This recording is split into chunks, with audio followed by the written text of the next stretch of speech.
देश भर में गुरुवार 14 मार्च यानी आज हिंदुओं के पवित्र त्योहार में से एक होली मनाई जा रही है।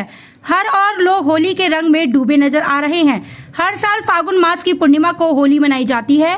सुबह से ही गली मोहल्लों में बच्चों का शोर और होली के गाने सुनने को मिल रहे हैं। मस्ती से भरे इस त्योहार को सभी अपनी पुरानी दुश्मनी भूलकर साथ में सेलिब्रेट करते हैं। सोशल मीडिया पर होली सेलिब्रेशन के बहुत से वीडियो सामने आए हैं। होली के दिन घरों में तरह तरह के पकवान बनकर तैयार हैं। गुजिया और भांग के पकौड़े मिठाइयों के साथ मेहमानों का स्वागत किया जा रहा है। प्रधानमंत्री नरेंद्र मोदी और राजनीतिक दिग्गजों समेत बॉलीवुड सेलेब्स ने देशवासियों को होली की शुभकामनाएं दी हैं। प्रेम और दोस्ती का त्योहार होली के दिन सभी अपने गिले शिकवे भूलकर एक हो जाते हैं और एक दूसरे को रंग लगाते हैं, साथ ही गले लगाकर गुजिया खिलाते हैं। यह त्योहार प्रेम से जुड़ा हुआ है, जिसमें अध्यात्म की झलक भी देखने को मिलती है। विशेषकर ब्रज की राधा कृष्ण की होली को याद करके लोग खुशी से झूम उठते हैं। अलग अलग राज्यों में होली को लेकर अपने रीति रिवाज भी हैं। क्या है होली मनाने का महत्व? होली, जिसे रंगों का पर्व कहा जाता है, आनंद और एकता का प्रतीक है। यह त्योहार न केवल सर्दियों के अंत और वसंत के आगमन का संकेत है, बल्कि यह पुराने मतभेदों को भुलाकर नए संबंध स्थापित करने की प्रेरणा भी देता है। होली के अवसर पर लोग रंग और गुलाल लगाकर एक दूसरे को गले मिलकर और मिठाइयों का आनंद लेकर अपनी खुशियां को साझा करते हैं। यह पर्व विशेष रूप से अपनी जीवंत और रंगीन परंपराओं के लिए प्रसिद्ध है।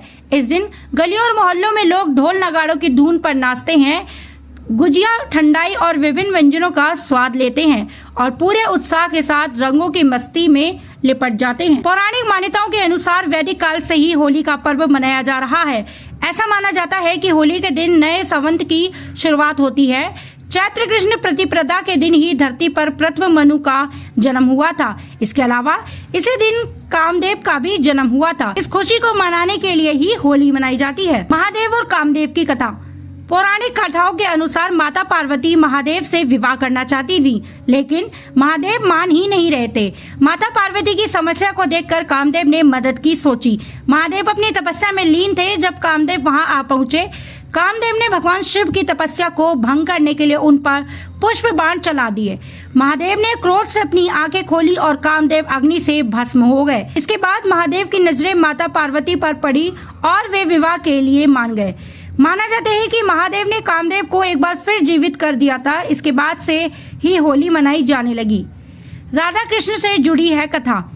धार्मिक मान्यताओं के अनुसार होली का सबसे गहरा संबंध राधा कृष्ण से जोड़ा जाता है। यह पर्व उनके प्यार का प्रतीक है। भगवान श्री कृष्ण का रंग सांवला था और राधा रानी गोरी थी, इसलिए कान्हा ने मैया यशोदा से इसकी शिकायत की और कहा, मैया मैं काला क्यों हूँ? मैया हर बार उन्हें समझाकर बात को टाल देती थी, लेकिन एक बार वह नहीं माने। फिर माँ यशोदा ने कहा कि जो तुम्हारा रंग है वैसा ही रंग राधा के चेहरे पर लगा दो। इसके बाद कृष्ण ने फूलों से बना रंग राधा के चेहरे पर लगा दिया। तभी से होली मनाई जाने लगी।